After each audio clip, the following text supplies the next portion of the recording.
রিপন। বিসমিল্লাহির রহমানির রহিম।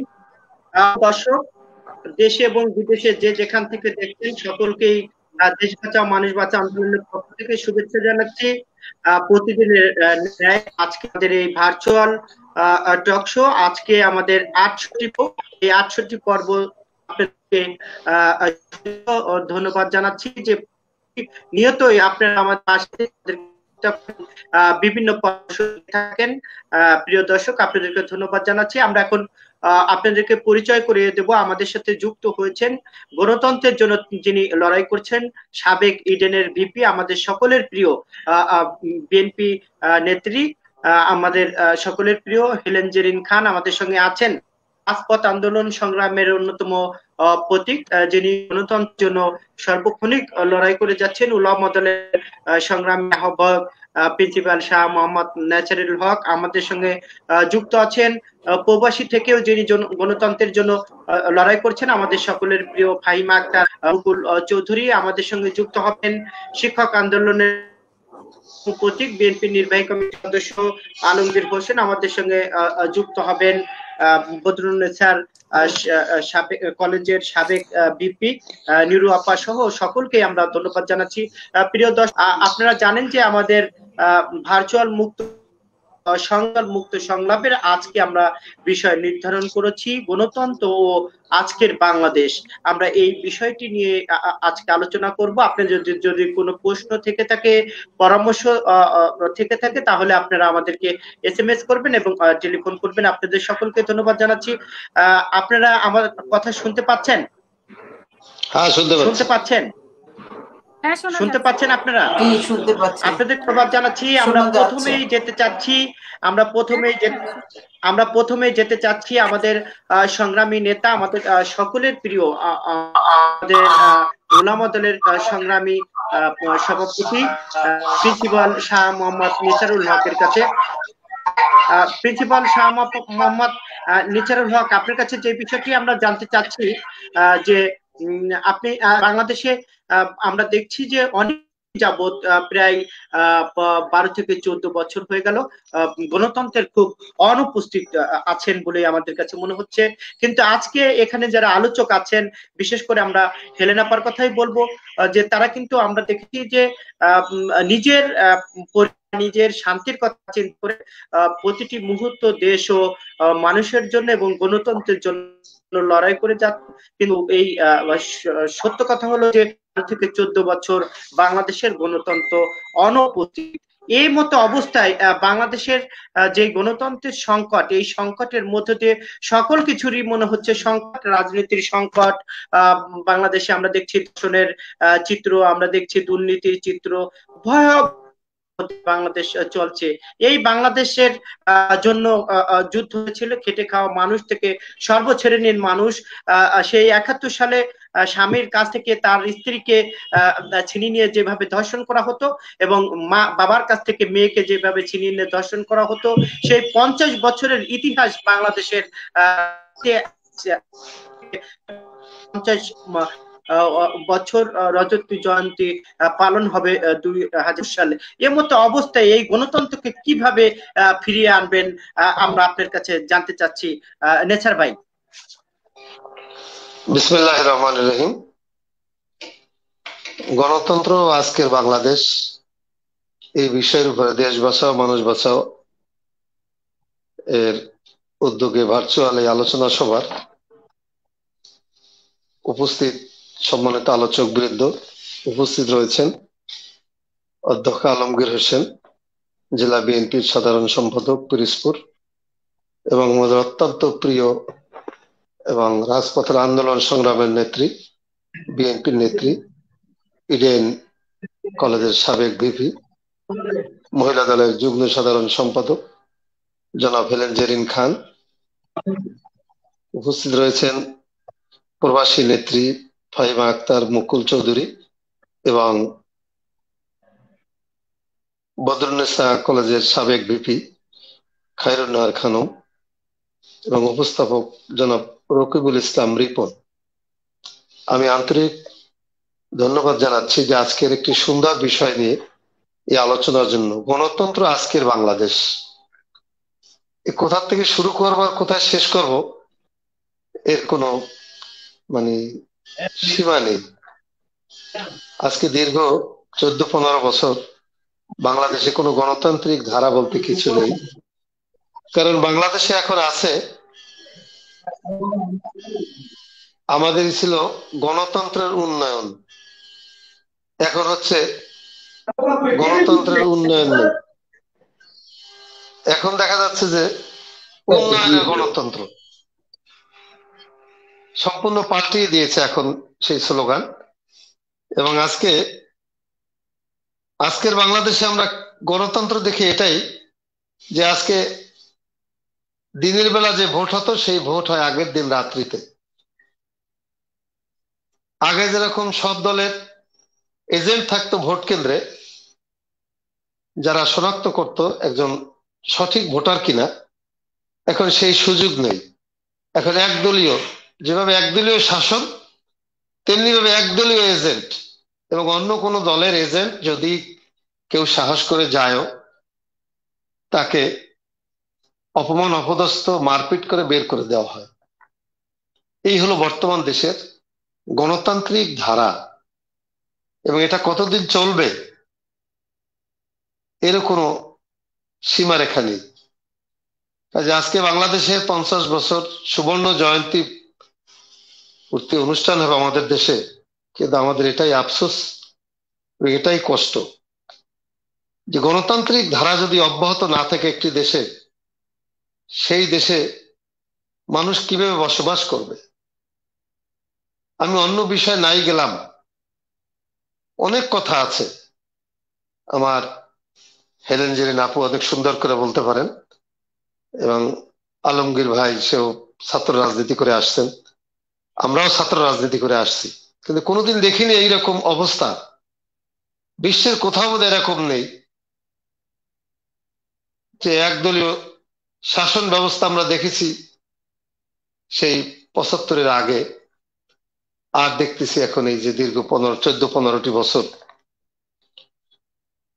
আমাদের লজ্জা লাগে যে আমাদের দেশে, এটি গণতান্ত্রিক দেশে, নির্বাচন কমিশনার, চিফ ইলেকশন কমিশনার তিনি বলেন যে আমেরিকারও আমাদের কাছ থেকে কিছু শিখার আছে, কেন তারা 10-12 দিন তাদের ভোট গণনা করতে লাগে, আমরা ইভিএম এ মাত্র 2-3 ঘন্টায় আমরা সব করে দিই। উনি আহ্বান জানিয়েছেন আমেরিকাকে, এটি গণতান্ত্রিক দেশকে, যে ওনার কাছ থেকে কিছু শিখে নেওয়ার জন্য। লাজ লজ্জা শরম হায়া ঘিন পিত্ত কিছু আছে কিনা এটা উনি বলতে পারবে। আমাদের কোনো ইসের ভিতরে আমরা পাচ্ছি না যে উনি কিভাবে এই কথাগুলো বললেন। সর্বশেষ যে গত এই যে ঢাকা 18 নির্বাচন গেল, সেই নির্বাচনও যে কিভাবে তারা গণতন্ত্রকে ধ্বংস করার যে যত ফর্মুলা, সব ফর্মুলা সেখানে তারা ব্যবহার করেছেন।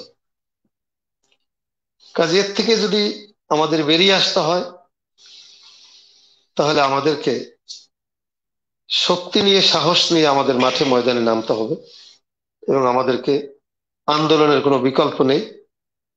আমাদের গণতন্ত্র পুনঃপ্রতিষ্ঠার জন্য, যেই গণতন্ত্রের জন্য বিএনপি চেয়ারপারসন দেশনেত্রী বেগম খালেদা জিয়া 9টি বছর আন্দোলন সংগ্রাম করে এই দেশে গণতন্ত্র প্রতিষ্ঠিত করেছেন, এই দেশ তো গণতন্ত্রের জন্যই 1971-এ 30 লক্ষ মানুষের জীবনের বিনিময়ে আমরা এই দেশকে স্বাধীন করেছিলাম, এবং মা বোনের ইজ্জতের বিনিময়ে এদেশ স্বাধীন হয়েছিল।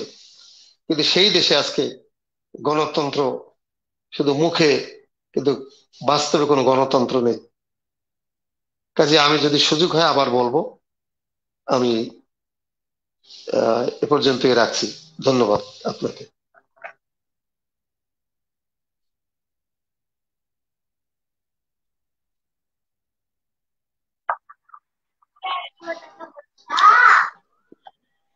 ধন্যবাদ জানাচ্ছি নেছার ভাইকে।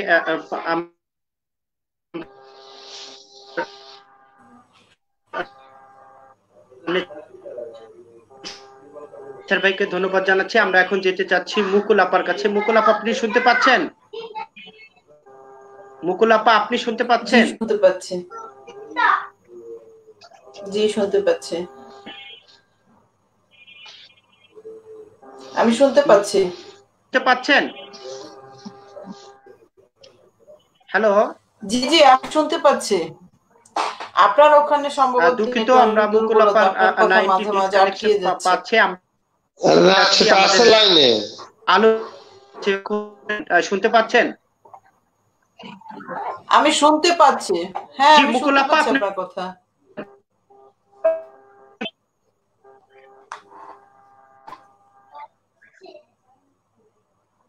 আপনার কথা ক্লিয়ারলি শোনা যাচ্ছে না।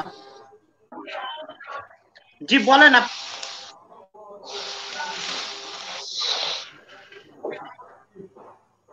আপনার কথা কিন্তু আমি ক্লিয়ারলি কিছু শুনছি না, আমার কথা প্যানেলের সবাই শুনছে কিনা আমি তো তা শোনা বুঝতে যাচ্ছে, পারছি শোনা না। যাচ্ছে। মাঝে মাঝে আপনার কথা আপনি বোঝা বলেন। যায় না। জি জি আসসালামু আলাইকুম। আসসালামু আলাইকুম। মানুষ বাঁচাও বলেন। গণতন্ত্র জি জি জি জি জি জীবন বাঁচাও মানুষ বাঁচাও প্যানেলের আজকে সঞ্চালক রকিবুল ইসলাম, ধন্যবাদ আপনাকে। ধন্যবাদ। প্যানেলে উপস্থিত আছেন আমার রাজনৈতিক গুরু, ইডেন মহিলা বিশ্ববিদ্যালয় কলেজে, যার হাত ধরে আমি রাজনীতিতে শুরু করেছিলাম। আমার রাজনৈতিক গুরু, ইডেন মহিলা বিশ্ববিদ্যালয়ের সাবেক ভিপি, মহিলা দল কেন্দ্রীয় কমিটির সিনিয়র যুগ্ম সাধারণ সম্পাদক এবং বাংলাদেশ জাতীয়তাবাদী দলের নির্বাহী সহ শিক্ষা বিষয়ক সম্পাদক হেলেন জেরিন খান আপা। উপস্থিত আছেন প্রিন্সিপাল শাহ এমডি নেসারুল হক এবং আছেন আলমগীর হোসেন ভাই। সবাইকে জানাচ্ছি সংগ্রামী শুভেচ্ছা এবং বিপ্লব অভিনন্দন। আমি কি কথা বলবো নাকি? আমি তো বুঝতেছি না, আপনি তো আবার আলমগীর ভাইকে কল করছেন। না আমরা শুনতে পাচ্ছি, আপনি বলেন।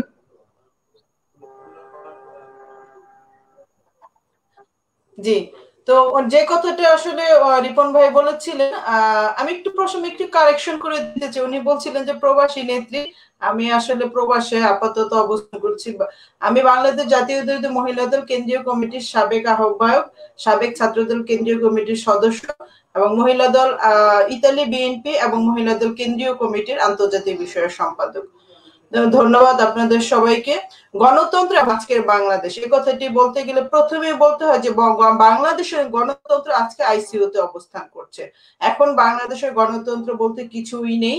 শুরুর দিকে যদি একটু যেতে চাই, বাংলাদেশের বহুদলীয় গণতন্ত্র প্রতিষ্ঠাতা করেছিলেন মহান স্বাধীনতার ঘোষক, বিএনপির প্রতিষ্ঠাতা, বাংলাদেশের প্রথম রাষ্ট্রপতি জিয়াউর রহমান, যিনি একনায়কতন্ত্র যে বাকশাল যে গঠন করেছিলেন তৎকালীন আওয়ামী লীগ সরকার, আওয়ামী প্রধান শেখ মুজিবুর রহমান, তিনি সেই বাকশালী প্রথাকে ভেঙে দিয়ে বহুদলীয় গণতন্ত্রের প্রবর্তন করেছিলেন বাংলাদেশের প্রথম জিয়াউর রহমান। এবং সেই গণতন্ত্রের ধারাবাহিকতা যখন সামনের দিকে এগিয়ে যাচ্ছিল, তখন একটি কুচক্রী সেনা সদস্যদের দ্বারা, কুচক্রী মহল দ্বারা তিনি আতাতিয়া ভাবে নিহত হন। মূলত দিন থেকে বাংলাদেশের গণতন্ত্র হত্যা করা হয়েছিল এবং পরবর্তীতে স্বৈরাচারী এরশাদ সরকার এদেশে গণতন্ত্র স্বৈরাচারী মনোভাব নিয়ে স্বৈরতন্ত্র প্রতিষ্ঠা করেছিল। আমাদের বিএনপির চেয়ারম্যান দেশনেত্রী বেগম খালেদা জিয়া বাংলাদেশের আপামর জনসাধারণকে সাথে নিয়ে পুনরায় বাংলাদেশে স্বৈরাচারী সেই এরশাদ সরকারের পতন ঘটিয়ে বাংলাদেশে গণতন্ত্র পূর্ণ প্রতিষ্ঠা করেছিলেন এবং সেই ধারাবাহিকতায় তিনি বাংলাদেশকে একটি উন্নয়নমুখী দেশ হিসেবে, উন্নয়নের রাজনীতিতে সকলের সম্পৃক্ত, সকলের অংশগ্রহণের মাধ্যমে রাজনীতি এবং দেশে সমস্ত কিছু গণতান্ত্রিক ভাবে পরিচালনা করছিলেন। কিন্তু আমরা দেখি যে এই 96 এর স্থূল কারচুপির মধ্য দিয়ে শেখ হাসিনা ক্ষমতায় এসে সেই ধারাবাহিকতাটাকে থামিয়ে দেয় এবং পরবর্তীতে এই যে 11 ফখরুদ্দিন মঈনুদ্দিনের আমল থেকে শুরু করে বর্তমানে 12-13 বছর স্বৈরাচারী খুনি শেখ হাসিনা ওয়াজেদের নেতৃত্বে বাংলাদেশ আজকে গণতন্ত্র বলতে আর কিছুই নেই। আজকে বাংলাদেশের মানুষের ভোটের অধিকার, বাংলাদেশের মানুষের ভাতের অধিকার নাই, বাংলাদেশের মানুষের কথা বলার অধিকার নাই, আজকে সংবাদপত্রের স্বাধীনতার অধিকার নাই। আজকে স্বাধীনভাবে সাধারণ মানুষ কথা বলবে, রাজনৈতিক বা সামাজিক পারিবারিক কোন বিষয় নিয়ে সে অধিকারটুকু আজকে বাংলাদেশের মানুষের করে নিয়েছে শেখ হাসিনা ওয়াজেদ। তো এই গণতন্ত্র এবং বাংলাদেশ, যদি গণতন্ত্রের সাথে বাংলাদেশ কথাটি আমরা সম্পৃক্ত করতে চাই, তাহলে আমাদেরকে প্রথমেই এই গণতান্ত্রিক পর্যায়ে যে সরকারটি জনগণের মাথার উপরে চেপে বসে আছে, এই অগণতান্ত্রিক সরকারকে আগে বাংলাদেশের মসনদ থেকে বিতাড়িত করতে হবে, এবং সেই বিতাড়িত করতে হবে আমাদের দেশনেত্রী বেগম খালেদা আগামী দিনের রাষ্ট্রনায়ক তারেক রহমানের নেতৃত্বে বাংলাদেশ আপামর জনগণকে সাথে নিয়ে আমাদেরকে আন্দোলন এবং সংগ্রামের মধ্য দিয়ে এই স্বৈরাচারী ভোটারবিহীন অগণতান্ত্রিক সরকারকে বাংলাদেশের গণতন্ত্র পুনঃপ্রতিষ্ঠা করতে হবে বলে আমি বিশ্বাস করি। ধন্যবাদ আপনাকে।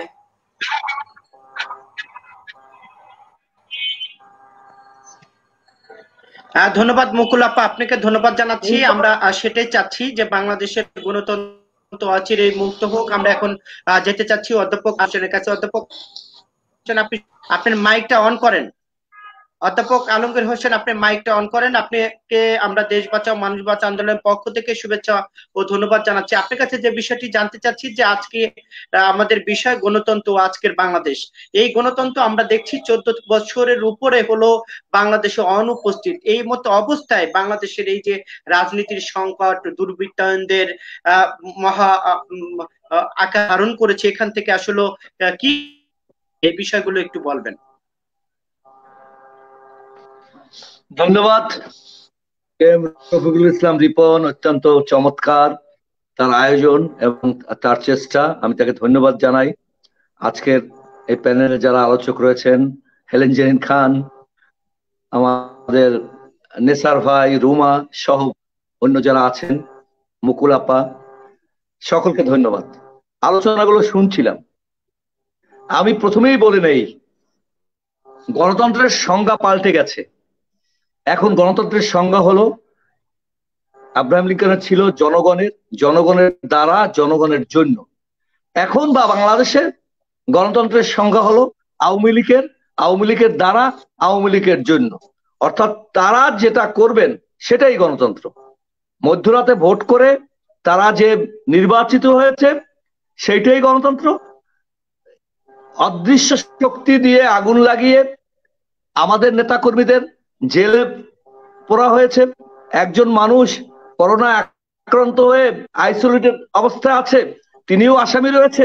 একজন আমার বরিশালের পারভেজ এখন বিপ্লব যুবদলের ভাইস প্রেসিডেন্ট মনে হয় কমিটি ধরে, যে করোনাকালীন সবচেয়ে বেশি সার্ভিস দিয়েছে, তাকেও আসামি করা হয়েছে।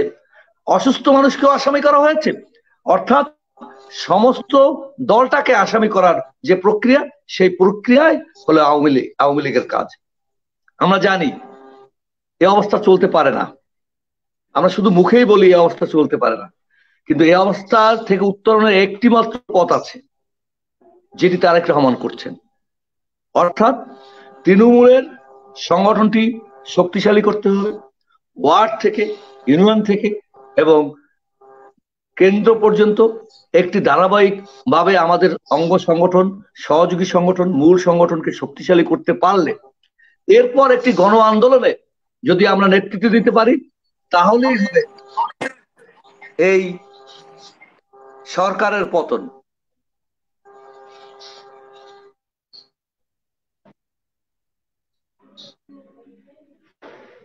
আর এই সরকারের পতন করতে হলে শুধু মুখে মুখে বললে চলবে না।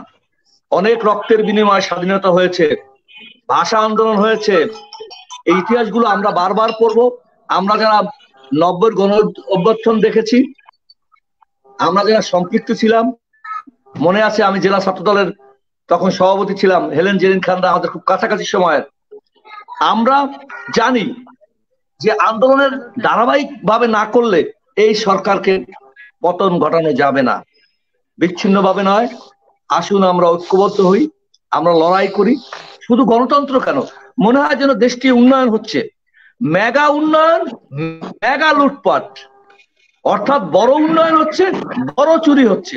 দুই একজন মাত্র ধরা পড়ছে এই মিডিয়ার কল্যাণে, আর শত শত, আজকে যে লোকটি 1000 কোটি টাকা ব্যাংকে রয়েছে, সেই মনির, সে কি আগে 1000 কোটি টাকা তার ব্যাংকে ছিল না? হাজী সেলিমের যে শত শত বাড়িঘর ভেঙে দেওয়া হয়েছে, তার স্থাপনা ভেঙে দেওয়া হয়েছে। আজ থেকে 1 বছর আগে কি এই স্থাপনাগুলো ছিল না? তার ছেলে যে অকিটকি সহ নিষিদ্ধ জিনিসগুলো আমদানি করে ঘর ভরে রেখেছে, 1 বছর আগে কি এটা ছিল না? অর্থাৎ এগুলো সবই ছিল। আমরা বিশ্বাস করি আমাদের সেনাবাহিনী, আমাদের পুলিশ বাহিনী, সকল বাহিনী চৌকস, তারা জানে, তারা এ সমস্ত কিছু তাদের যে ট্রেনিং, এই ট্রেনিং এর মধ্যে থেকে তারা উঠে নিয়ে আসতে পারে। এই দুর্নীতিবাজদের এদেশ থেকে তাড়াতে হবে। একেবারে সম্পূর্ণ জায়গায় দুর্নীতি ছেয়ে গেছে, টপ টু আওয়ামী লীগের টপ টু বটম যারা মন্ত্রী এমপি, আজকে প্রতিমন্ত্রীর নাম আসে, অমুকের নাম আসে, অমুক এমপির নাম আসে, এমপিরা জেল খাটে দেশের বাইরে গিয়ে। অর্থাৎ একটা দলের এমন এমপিও রয়েছে যে দুর্নীতির দায়ে দেশের বাইরে জেল খাটছে। এগুলো আওয়ামী লীগ। এই আওয়ামী লীগ থেকে দেশকে বাঁচাতে হবে, না হলে গণতান্ত্রিক আবহাওয়া হবে না, আর আমার সন্তান একটু বুক ভরে নিঃশ্বাস নিতে পারবে না। আর আগামী বাংলাদেশ, সুস্থ বাংলাদেশ করতে হলে গণতন্ত্রকে ফিরিয়ে আনতে হবে। আর গণতন্ত্র ফিরিয়ে আনতে হলেই একটি সুশৃঙ্খল আন্দোলন করতে হবে। আর এই আন্দোলনের নেতৃত্ব দিচ্ছেন তারেক রহমান। আমরা তার নেতৃত্বে ঐক্যবদ্ধ হই এবং ইনশাল্লাহ একটি ধারাবাহিক আন্দোলনের মধ্যে থেকেই এই অবৈধ সরকার, মধ্যরাতের সরকার, ভোটারবিহীন সরকার অবশ্যই পতন হবে। এ প্রত্যাশা জনগণের, এ প্রত্যাশা সাধারণ মানুষের, এ প্রত্যাশা রাজনৈতিক ব্যক্তিত্বের, সকল ধর্মের সকল মানুষের প্রত্যাশা হলো যে এই অবৈধ সরকারের একটি আন্দোলনের প্রক্রিয়ার মাধ্যমে পতন। ধন্যবাদ আপনাকে। ধন্যবাদ আলমগীর ভাই, আপনাকে ধন্যবাদ জানাচ্ছি। আমরা আছি আরিফা সুলতানা রুমা আপা, আপনার মাইকটা অন করেন। ঠিক আছে, শুনতে পাচ্ছি। রুমা আপা শুনতে পাচ্ছেন? শুনতে পাচ্ছি ভাই। রুমা আপা, আপনার কাছে আজকের আমাদের বিষয় গণতন্ত্র ও আজকের বাংলাদেশ, এই বিষয় নিয়ে আপনি একটু বলবেন। ধন্যবাদ। আজকের এই ভার্চুয়াল আলোচনা সভার দেশ বাঁচাও মানুষ বাঁচাও আন্দোলনের সভাপতি রকিবুল ইসলাম রিপন ভাই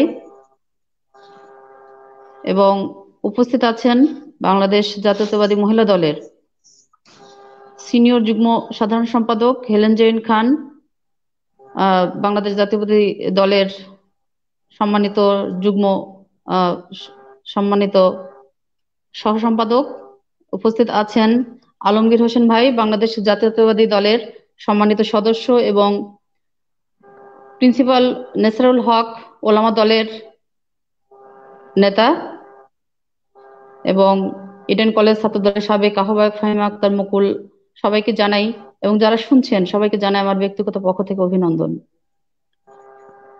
গণতন্ত্র আসলে আলমগীর ভাই কিছুক্ষণ আগে বলে গেলেন, গণতন্ত্র মানে এখন বাংলাদেশের গণতন্ত্র মানেই এখন ধর্ষণ, দুর্নীতি, গাড়ি পরে বিএনপির নামে দোষ দেয়া, সুইস ব্যাংকে হাজার হাজার কোটি টাকা ক্ষমতাসীন দলের রেখে দেয়া, ব্যাংক লুট করা, এগুলোই হচ্ছে বাংলাদেশের বর্তমানের গণতন্ত্র, যেটা আমরা দেখছি আমাদের ছোটরা শিখছে। তাদেরকে আর সুশিক্ষা দেয়া হচ্ছে না, তারা বইয়ের ভিতরেও ইতিহাস বিকৃত করে তাদেরকে অন্ধকার ইতিহাস শেখানো হচ্ছে।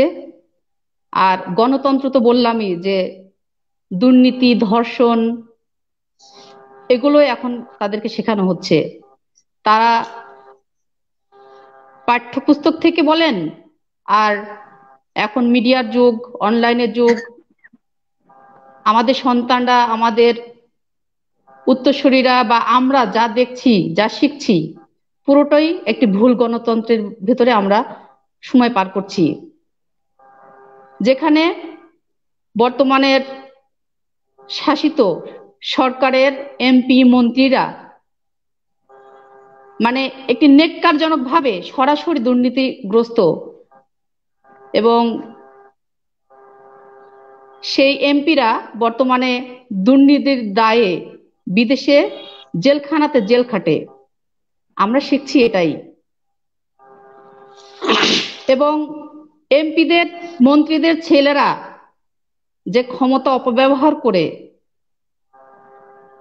বাসাতে তাদের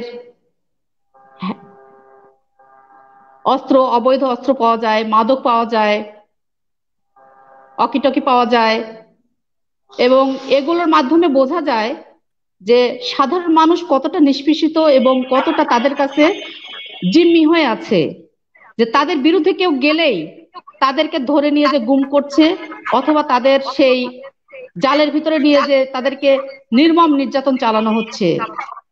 আর পুলিশ, ওসি প্রদীপ্তের মতো পুলিশ ওসি সারা বাংলাদেশে বিছিয়ে আছে। সেই চট্টগ্রামের নুরু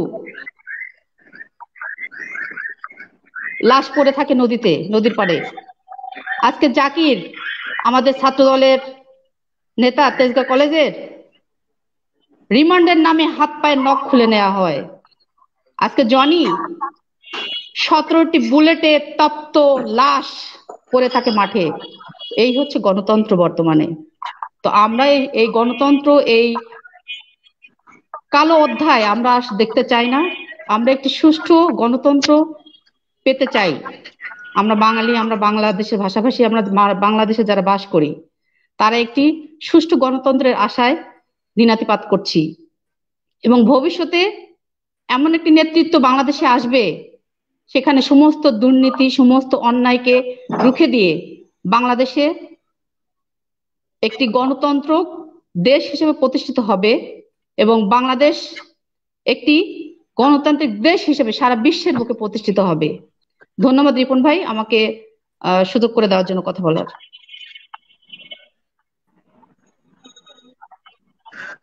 ধন্যবাদ জানাচ্ছি আপনাকে, আপনার অনেক মূল্যবান বক্তব্য দেওয়ার জন্য। আমরা এখন যেতে চাচ্ছি আমাদের সকলের প্রিয়, আমাদের প্রিয় নেত্রী হেলেন জেরিন খানের কাছে যেতে চাচ্ছি আমরা। হেলেন জেরিন খান শুনতে পাচ্ছেন? হেলেন জেরিন খান আপা শুনতে পাচ্ছেন?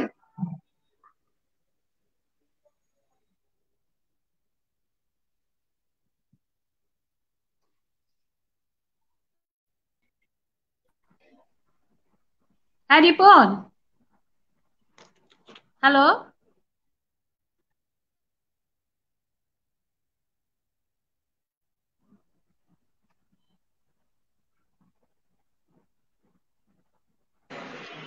আপা আপনার কাছে যেটি জানতে চাচ্ছি যে আমরা জানি যে হ্যাঁ, আমরা জানি যে আপনি আপনার পুরো জীবনের মূল্যবান সময়গুলোই গণতন্ত্রের জন্য দিয়েছেন, মানুষের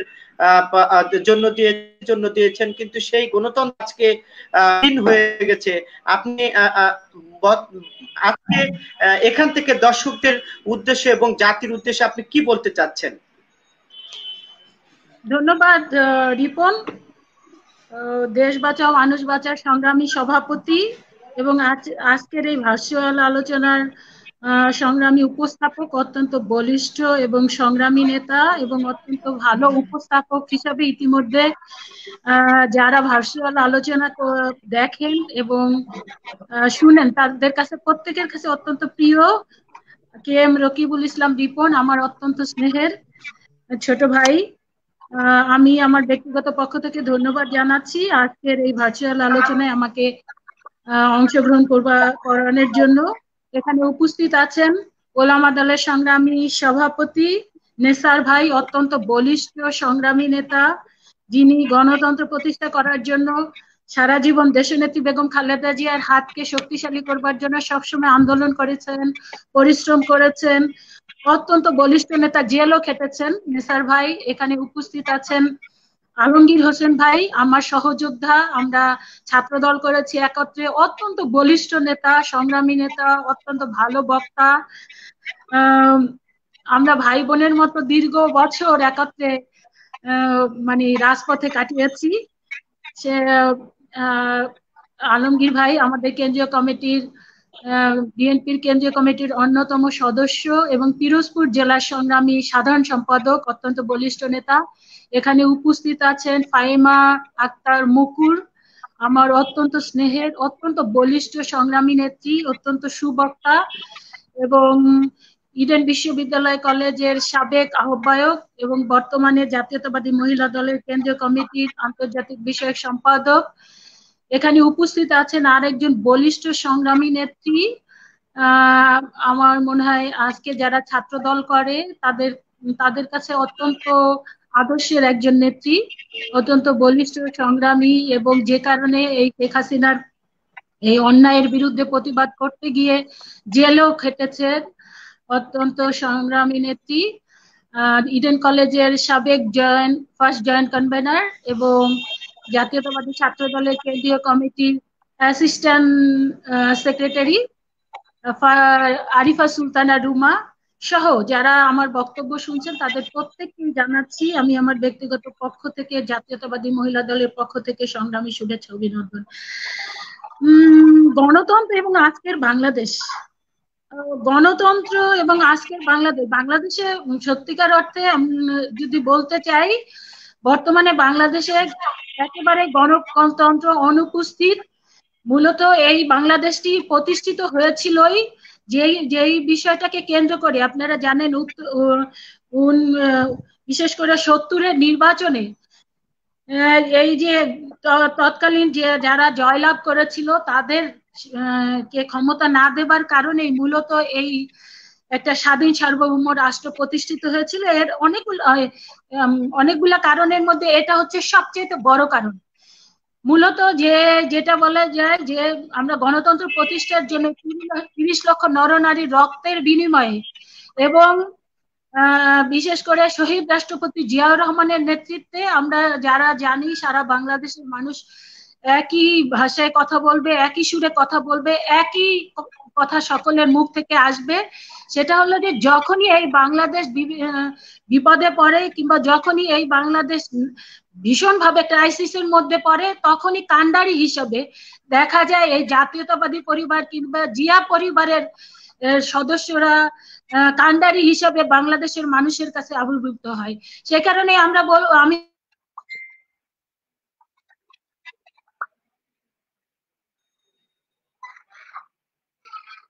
দিনের ভোট রাতে করে যারা ক্ষমতায় আছে, যারা যেই ভাষণটি নিয়ে সবচেয়ে বেশি গর্ব করে থাকে, সেই ৭ই মার্চের ভাষণ দিয়েই আমি আমার বক্তব্য শুরু করতে চাই। সেটা হলো যে ৭ই মার্চের ভাষণকে তারা বলে থাকে পৃথিবীর শ্রেষ্ঠ ভাষণের মধ্যে অন্যতম। কিন্তু ৭ই মার্চের ভাষণ যদি আমরা মানে পর্যালোচনা করি, ৭ই মার্চে রেড ক্রসের ময়দানে শেখ মুজিবের ভাষণ কিংবা শেখ মুজিবের কাছ থেকে একটা বক্তব্য শোনার জন্য সেই দিন লক্ষ লক্ষ না প্রায় কোটি মানুষ উপস্থিত হয়েছিল।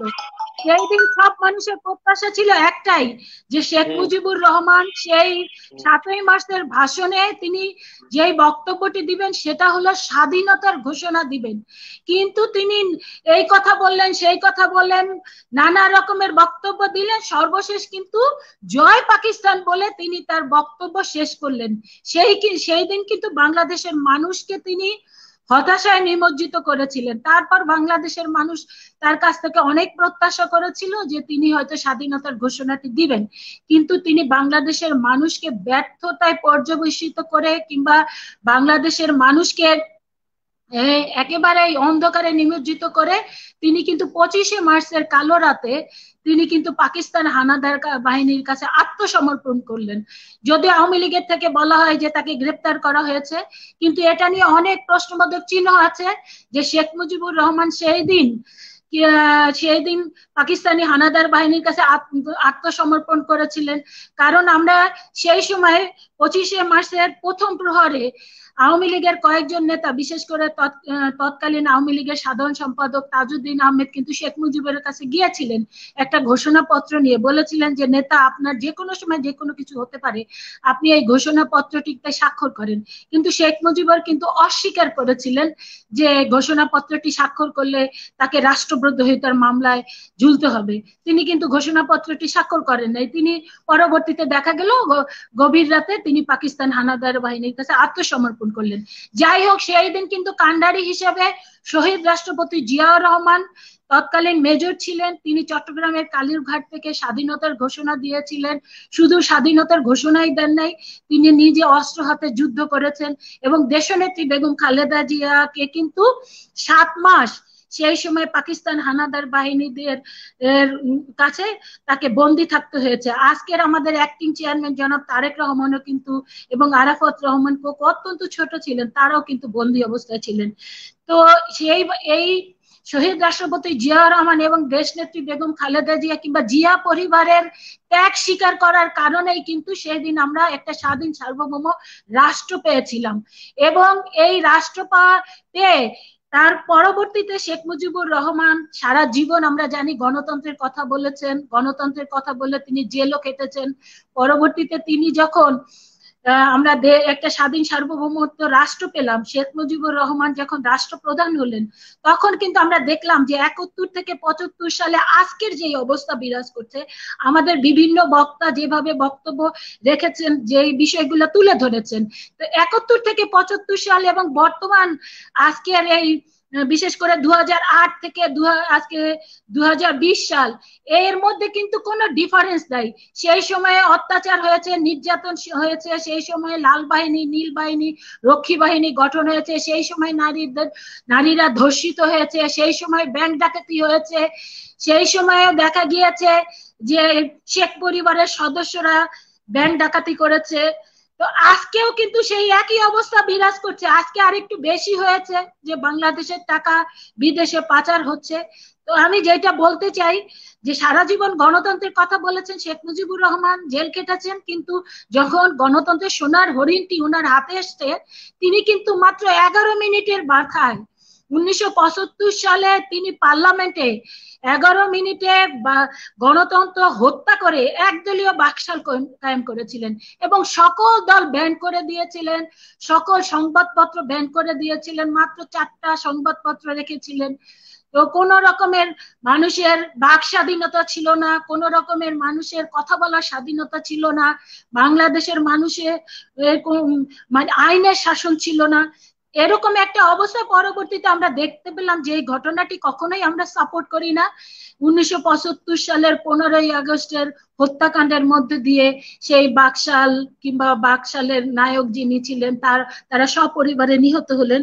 তো সেটা কখনোই সাপোর্ট করি না। যাই হোক, তার পরবর্তীতে সিপাহী জনতার বিপ্লবের মধ্যে দিয়ে বাংলাদেশের তৎকালীন কিংবা আজকেও যদি বলে থাকি, যে অনেকে বলে থাকে যে জীবিত জিয়াউর রহমানের চাইতে মৃত জিয়াউর রহমান অনেক বেশি শক্তিশালী, অনেক বেশি জনপ্রিয়, আমিও সেটাই বিশ্বাস করি।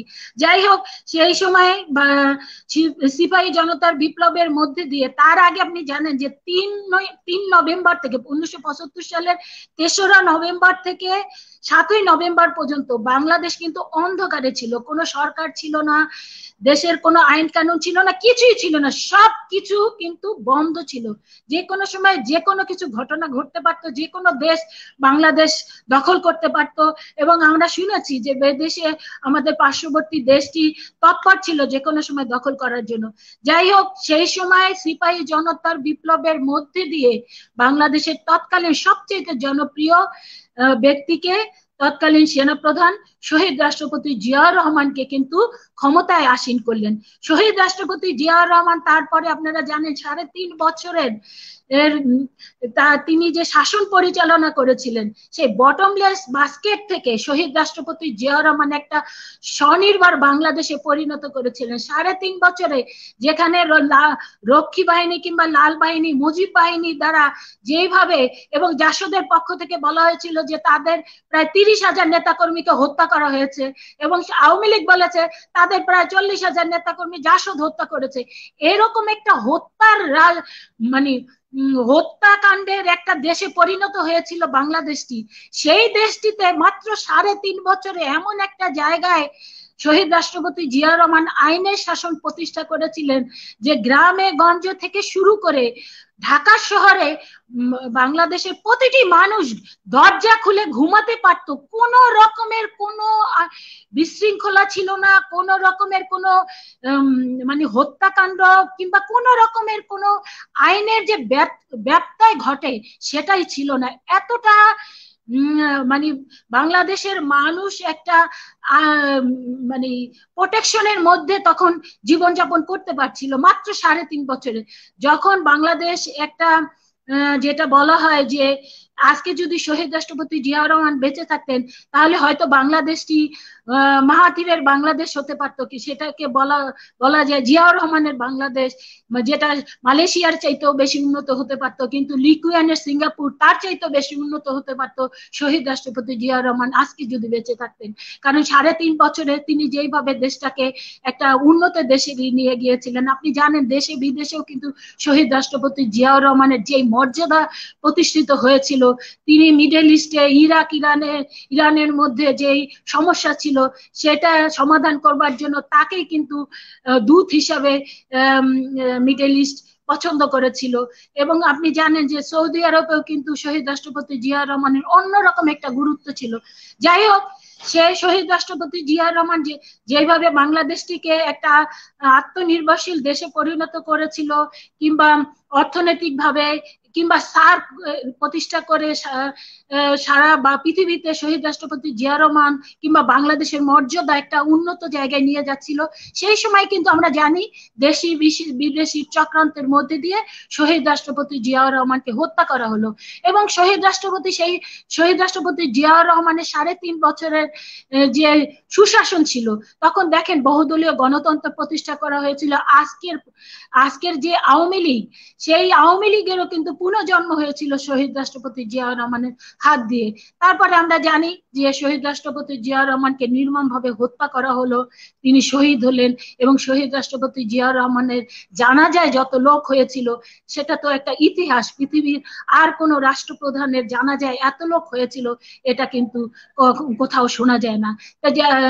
শহীদ রাষ্ট্রপতি জিয়াউর রহমানকে নির্মমভাবে হত্যা করা হলো। এবং তখন যারা হত্যা করেছে তখন তারা চিন্তা করেছিল যে শহীদ রাষ্ট্রপতি জিয়াউর রহমানের হত্যার মধ্যে দিয়েই মনে হয় জাতীয়তাবাদী দল শেষ হয়ে যাবে। কিন্তু দেখা গেল যে আমাদের দেশনেত্রী বেগম খালেদা জিয়া শহীদ রাষ্ট্রপতি জিয়াউর রহমানের যোগ্য উত্তরসূরি হিসেবে তিনি কিন্তু জাতীয়তাবাদী দলের হাল ধরলেন এবং দীর্ঘ 9 বছর তিনি বিশ্ব বেহায়া হোসেন মোহাম্মদ এরশাদের বিরুদ্ধে আপোষহীন আন্দোলন সংগ্রাম করে বাংলাদেশে গণতন্ত্র আবারও তিনি ফিরিয়ে আনলেন। তখন আমরা দেখেছি আজকের যিনি প্রধানমন্ত্রী তিনি কিন্তু হোসেন মোহাম্মদ এরশাদের সাথে আতাত করেছিল, তিনি স্বঘোষিত মানে বেঈমান হয়েছিলেন। কারণ আপনারা জানেন চট্টগ্রামের লাল দিঘিতে 1986 সালে যে নির্বাচনটা হয়েছিল সেই নির্বাচনের আগে শেখ হাসিনা কিন্তু সেখানে ঘোষণা দিয়েছিলেন যে এই নির্বাচনে যারা যাবে তারা জাতীয় বেঈমান হবে। তারপরের দিনে দেখা গেল তিনি শেখ এরশাদের সাথে নির্বাচনে গেলেন। তো এইভাবে তিনি কিন্তু আতাত করেছিলেন এবং আতাত করেই তিনি দীর্ঘদিন তার দল পরিচালনা করেছেন। আর দেশনেত্রী বেগম খালেদা জিয়া কখনোই অন্যায়ের সাথে আপোষ করেন নাই। সেই কারণে দেশনেত্রী বেগম খালেদা জিয়ার নেতৃত্বে বাংলাদেশে 1991 সালে গণতন্ত্র প্রতিষ্ঠা হলো এবং 91 সালে গণতন্ত্র প্রতিষ্ঠা করেই দেশনেত্রী বেগম খালেদা জিয়া কিন্তু বাংলাদেশটাকে একটা অর্থনৈতিক একটা স্বাবলম্বী দেশে, যেটা শহীদ রাষ্ট্রপতি জিয়াউর রহমান যে 19 দফা কর্মসূচি রেখে গিয়েছিলেন সেই 19 দফা কর্মসূচিকে তিনি আরো সামনের দিকে নিয়ে গিয়েছিলেন। এবং আপনি জানেন একটি অবাধ নিরপেক্ষ নির্বাচন করার জন্য একটি তত্ত্বাবধায়ক সরকারের ব্যবস্থা করে গিয়েছিলেন এবং তত্ত্বাবধায়ক সরকারের অধীনে যে 4টি নির্বাচন হয়েছিল সেই নির্বাচনে কিন্তু দেখা গিয়েছে জনগণ মেন্ডেট নিয়ে এক এক সময় কখনো বিএনপি ক্ষমতায় এসেছে, কখনো আওয়ামী লীগ ক্ষমতায় এসেছে। অর্থাৎ জনগণ যাকে খুশি তাকে ভোট দিতে পেরেছে এবং তাদের যে ভোটের যে গুরুত্ব সেটা তারা অনুধাবন করতে পেরেছে এবং ভোটের তারা তাদের মূল্যবান ভোটটি তারা সঠিকভাবে প্রয়োগ করতে পারছে। এরপরে কিন্তু ষড়যন্ত্র করা হলো এবং দেখা গেল যে 2006 সালে আমাদের তখন মঈনুদ্দিন ফখরুদ্দিনের নেতৃত্বে 111 করা হলো এবং 111-এ যে -2 থিওরি দেওয়া হলো সেটা অনেকেই বলে থাকে দেশনেত্রী বেগম খালেদা জিয়া এবং শেখ হাসিনার কারণে -2 দিয়েছিল, কিন্তু আমরা সত্যিকার অর্থে -2 দেওয়া হয়েছিল দেশনেত্রী বেগম খালেদা জিয়া এবং অ্যাক্টিং চেয়ারম্যান জনাব তারেক রহমানকে মাইনাস করার জন্য।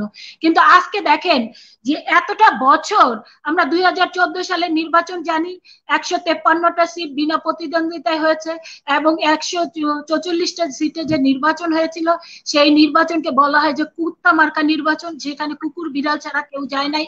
পরবর্তীতে বারবার করে আওয়ামী লীগের পক্ষ থেকে বলা হয়েছে যে বিএনপি ট্রেন মিস করেছে, সেই কারণে তারা নির্বাচনে আসতে পারে নাই।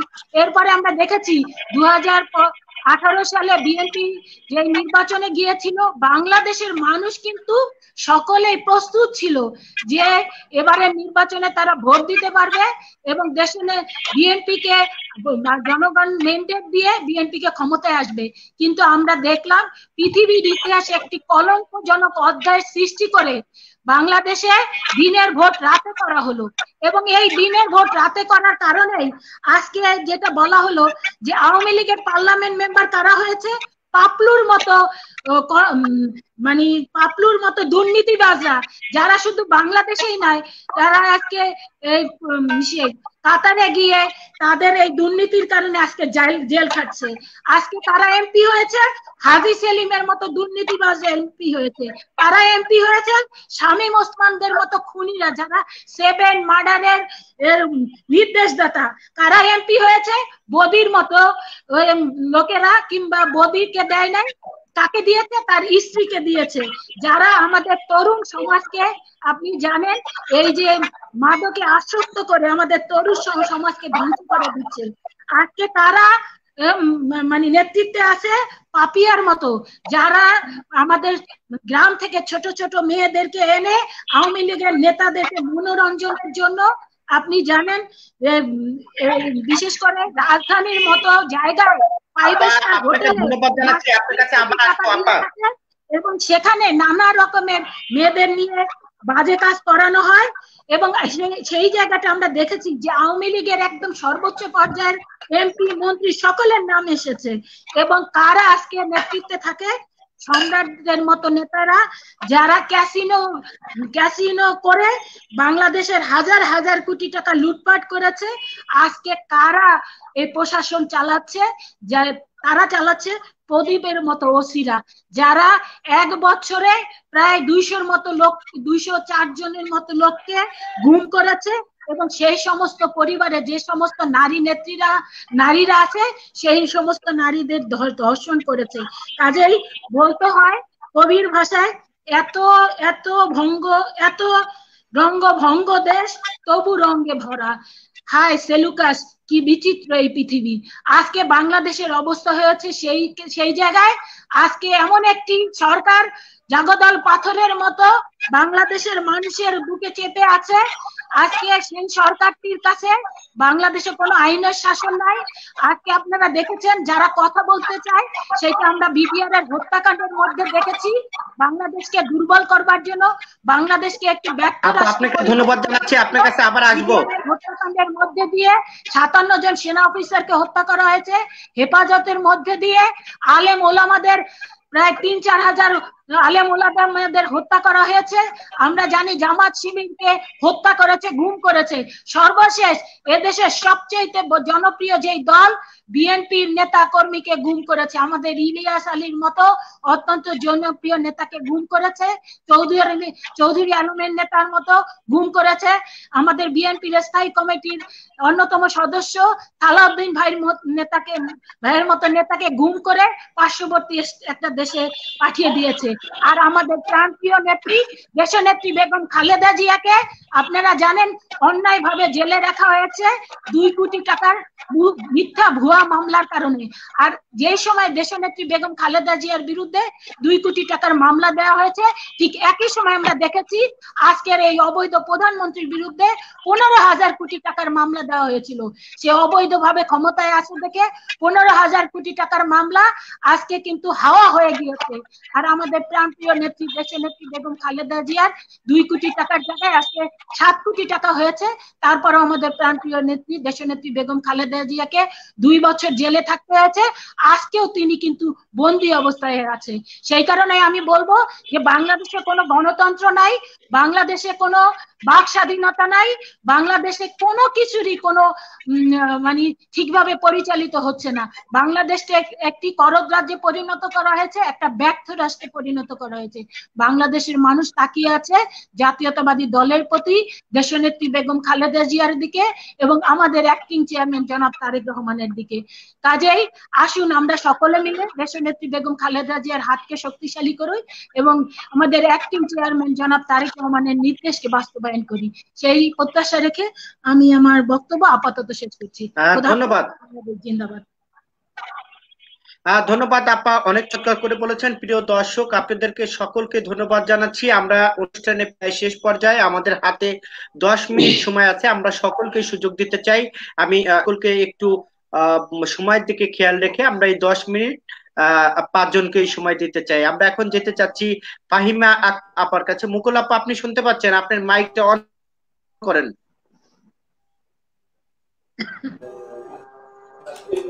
মুকুল আপা শুনতে পাচ্ছেন?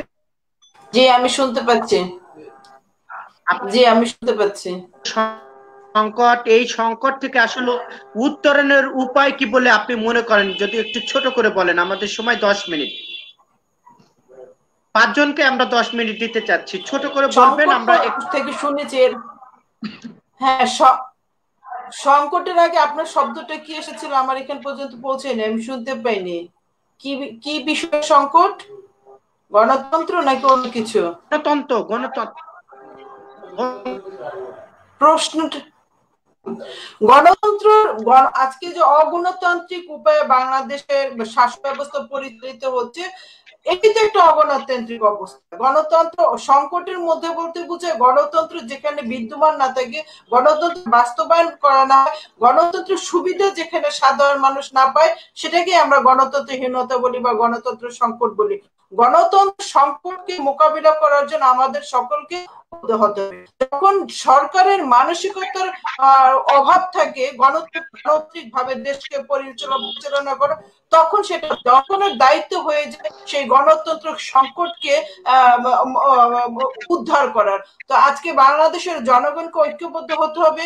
বাংলাদেশের শিক্ষিত সমাজ বলি, কৃষি বলি, ছাত্র বলি, জনতা বলি, তাঁতি বলি, মৎস্যজীবী বলি, আমরা যাই বলি না কেন, সকল শ্রেণী পেশার মানুষকে ঐক্যবদ্ধভাবে আজকে আন্দোলন করতে হবে, সংগ্রাম করতে হবে এই অগণতান্ত্রিক সরকারকে হটানোর জন্য। অগণতান্ত্রিক সরকারকে বাংলাদেশের ক্ষমতার মস্তক থেকে যে কথাটা আমি আগে বলে দিয়েছি।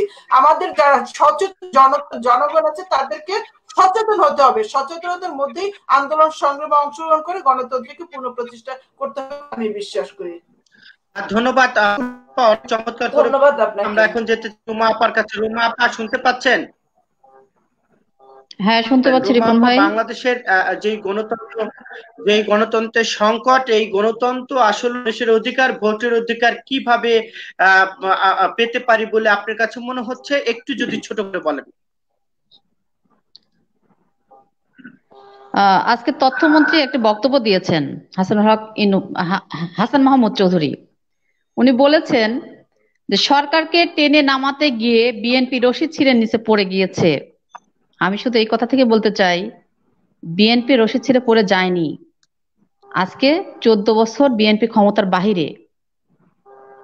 1/11 থেকে শুরু হয়েছিল সেই মঈনুদ্দিন ফখরুদ্দিনের সরকার এবং বর্তমানের আওয়ামী লীগ শাসিত সরকার।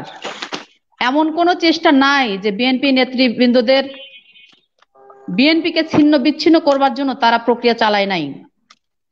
আজকে আমাদের নেত্রী অসুস্থ, 2 বছরের অধিক সময় কারাগারে অবৈধভাবে অন্যায়ভাবে বন্দী করে রেখেছেন। আজকে আমাদের অ্যাক্টিং চেয়ারম্যান দেশের বাহিরে। আজকে নেতৃত্ব শূন্য বিএনপিতে। তারপরও আওয়ামী লীগের কোনো চেষ্টায় কি সফল হয়েছে? আজকে অর্থনৈতিকভাবে এমন ভাবে পঙ্গু করে দেওয়া হয়েছে যে বিএনপি নেতা কর্মী ঠিক মতো চলতে পারছে না। তারপরও কিন্তু তাদের অস্তিত্বকে বিকিয়ে দেয়নি আওয়ামী লীগের কাছে। তারা শত নির্যাতন, গুম, খুন, হত্যা, মামলা, তারপরও কিন্তু বিএনপির এক একটি মানববন্ধন বলেন, এক একটি ঘরোয়া ছোটখাটো প্রোগ্রাম বলেন, এক একটি সমাবেশে কিন্তু রূপ ধারণ করে। আর এই বিএনপি নেতাকর্মী যে সমাবেশে রূপ ধারণ করছে, তাদেরকে কিন্তু টাকা দিয়ে, কোন লোভ লালসা দিয়ে আনা হচ্ছে না। তারা কিন্তু ভালোবেসে মামলার শিকার হবে, গুমের শিকার হবে, হামলার শিকার হবে, এটা জেনেই কিন্তু তারা বিএনপির প্রত্যেকটা প্রোগ্রামে তারা উপস্থিত হয়।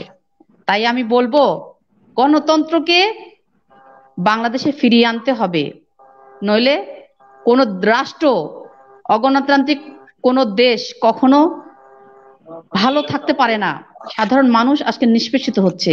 তাই সেই গণতন্ত্রকে ফিরিয়ে আনবার জন্য আরেকটি 7ই নভেম্বরের মতো আরেকটি বিপ্লবের প্রয়োজন। ধন্যবাদ রুমা আপা। আমরা সাধারণ মানুষ, আজকে 17 কোটি মানুষ তাকিয়ে আছে বিএনপির দিকে। আজকে সাধারণ মানুষকে সাথে নিয়ে বিএনপি ঐক্যবদ্ধভাবে বাংলাদেশে একটি গণতান্ত্রিক রাষ্ট্র হিসেবে প্রতিষ্ঠিত করবে, এই আশা ব্যক্ত করে আমার বক্তব্য শেষ করছি। ধন্যবাদ রুমা আপা। আমরা আলমগীর ভাইয়ের কাছে যাচ্ছি। আলমগীর ভাই, আপনি মাইকটা অন করেন। আলমগীর ভাই আপনি মাইকটা অন করেন। হ্যাঁ রিপন। আলমগীর ভাই যদি একটু ছোট করে বলেন, আমাদের সময় খুবই কম, আমাদের সময় হাতে আছে আর 5 মিনিট। আমরা আপনার কাছে যেটি জানতে চাচ্ছি যে আমরা আসলে অনেক আলোচনা হয়েছে, সকলেই ভালো আলোচনা, সেখান থেকে আমরা যতটুকু বুঝতে পারছি এই যে সংকট থেকে বেরিয়ে আসার উপায় কি বলে মনে করছেন আপনি? ধন্যবাদ রিপন। আমার বোন হেলেন জেরিন খান চমৎকার আলোচনা করেছেন। এরপর আলোচনা থাকে না, এরপর যতটুকু ছিল রুমা আলোচনা করেছে। শুধু একটি কথা বলতে পারি, বাংলাদেশ জাতীয়তাবাদী দলের শত্রু অন্য যে কোনো দলের চেয়ে বেশি, যে কোনো অবস্থানের চেয়ে বেশি। কারণ হলো জাতীয়তাবাদী শক্তি দেশকে ভালোবাসে। আপনারা দেখবেন আওয়ামী লীগ যখনই ক্ষমতায় থাকে, ক্ষমতার কাছাকাছি থাকে, আমাদের পাশের রাষ্ট্র আওয়ামী লীগের পক্ষে 100% পারপাস সার্ভ করে। এমনও দেখা গেছে বাংলাদেশে গত নির্বাচনে যে সকল আন্তর্জাতিক আইন, কাস্টমস, প্রথা সব বাদ দিয়ে সচিবরা এসে জোট গঠন করে আওয়ামী লীগকে ভোট দিতে বলে। অর্থাৎ ভারত আওয়ামী লীগের পক্ষে, আশেপাশের রাষ্ট্রগুলো আওয়ামী লীগের পক্ষে থাকবে না কেন? আমাদের নেতা হেলেন জেরিন খান বলেছেন যে আমাদের নেতা এই জিয়াউর রহমান এই দেশে স্বনির্ভর বাংলাদেশ গঠন করার জন্য আজকে দেশের বাইরে 1 কোটি মানুষ কাজ করে। এটা জিয়াউর রহমানের প্রথম অবদান। তিনি কুয়েতে প্রথম আনুষ্ঠানিকভাবে মানুষ গ্রহণ করে লেবার করে তারপর দরজা খুলে দিয়েছে।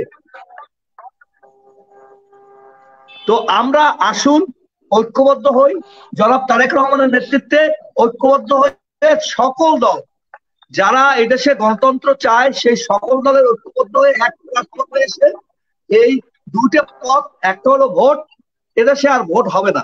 কারণ আওয়ামী লীগের ভোট আওয়ামী লীগের অধীনে হলে সে ভোট আর ভোট হচ্ছে না। হয় তত্ত্বাবধায়ক সরকারের অধীনে ভোট, না হয় আন্দোলন করে উৎখাত। দুটির কোনো বিকল্প নাই। আর এই দুটির একটি করতে হলে প্রয়োজন সকল দলের ঐক্যমত পৌঁছানো এবং ঐক্যবদ্ধভাবে লড়াই করা। ধন্যবাদ সকলকে। ধন্যবাদ। আমরা নেচার ভাইয়ের কাছে যেতে চাচ্ছি। নেচার ভাই, আমরা জানি যে বলছি, জি বলুন যে এই সংকট থেকে সমাধানের একেবারে এক কথায় যদি উত্তর দিতে হয়, বর্তমান প্রধানমন্ত্রী পদত্যাগ করে একটি গণতান্ত্রিক পন্থা একটা নির্বাচন হোক বাংলাদেশে, যে আসবে সেই নির্বাচনে যে হারবে যে জিতবে আমরা মেনে নেব। কিন্তু উনি ভয় পাচ্ছে কেন? উনি দিনের ভোট রাত্রে করছে কেন? এক কথায় উত্তর একটি, যে ওনার সারা দেশের মানুষের চোখের ভাষা, মনের ভাষা ওনার বোঝা উচিত। উনি পদত্যাগ করুক, দেশে একটি সুন্দর গণতান্ত্রিক পরিবেশ সৃষ্টি করে এদেশে একটি সুন্দর নির্বাচন দেওয়া হোক। সেই নির্বাচন যদি আবার আওয়ামী লীগ আসে আমরা মেনে নেব, কিন্তু এভাবে কোনোদিনও দেশ চলতে পারে না। এবং ইনশাআল্লাহ আগামী দিনে দেশনেত্রী বেগম খালেদা জিয়া এবং তারেক রহমানের নেতৃত্বে এই বাংলাদেশে গণতন্ত্র প্রতিষ্ঠিত হবে এবং এদেশের শান্তি এবং সমৃদ্ধি আবার ফিরে আসবে। আমি সকল আলোচক বৃন্দকে, বিজ্ঞ আলোচক বৃন্দকে ধন্যবাদ জানিয়ে, উপস্থাপককে ধন্যবাদ জানিয়ে আমার বক্তব্য শেষ করছি। আল্লাহ হাফেজ। বাংলাদেশ জিন্দাবাদ। ধন্যবাদ নেচার ভাই। আমরা যেতে চাচ্ছি হেলেন জেরিন খান আপার কাছে। হেলেন জেরিন আপা, আপনার কাছে যেটি জানতে চাচ্ছি সেটি হলো, নেচার ভাই যেটি বললেন যে এই সরকার যদি পদত্যাগ করে এবং একটি নিরপেক্ষ সরকারের অধীনে নির্বাচন হয়, দেশের যেই সংকট সেটি কেটে যাবে, মানুষের অধিকার, ভোটের অধিকার, সকল কিছু। কিন্তু বিষয়টা হলো যে যেই তত্ত্বাবধায়ক বর্তমান যে শাসক দল আছেন কিন্তু আন্দোলন করেছেন, তারা ক্ষমতায় এসে সেটাকে কেটে বাদ দিয়েছেন। কিন্তু এখন আমরা যারা আছি গণতন্ত্রের জন্য লড়াই করছি, তারা দলীয় সরকারের অধীনে অনেকগুলো নির্বাচনে গিয়েছে কিন্তু কোনো ফল হয়নি। এখন কি আপনারা মনে করছেন যে তত্ত্বাবধায়ক সরকার অতি জরুরি দরকার, না হলে বাংলাদেশের গণতন্ত্র ফিরে আসবে না? এবং এই নির্বাচন কমিশনাররা আছেন, তিনি কিন্তু একটি আজ্ঞা পাওয়া নির্বাচন কমিশনার। তিনি মাঝে মাঝে যে কথাবার্তা বলেন, দেশে এবং বিদেশের সকল মানুষই একটি বিতৃষ্ণার মধ্যে, এবং ওনার বক্তব্য মানুষ শুনতেই চায় না বলে মনে হচ্ছে। এইখান থেকে আসলে আপনি কি চাচ্ছেন যে তত্ত্বাবধায়ক সরকারের অধীনে একটি সুষ্ঠু নির্বাচন হলে গণতন্ত্র উদ্ধার হবে? হেলেন আপা।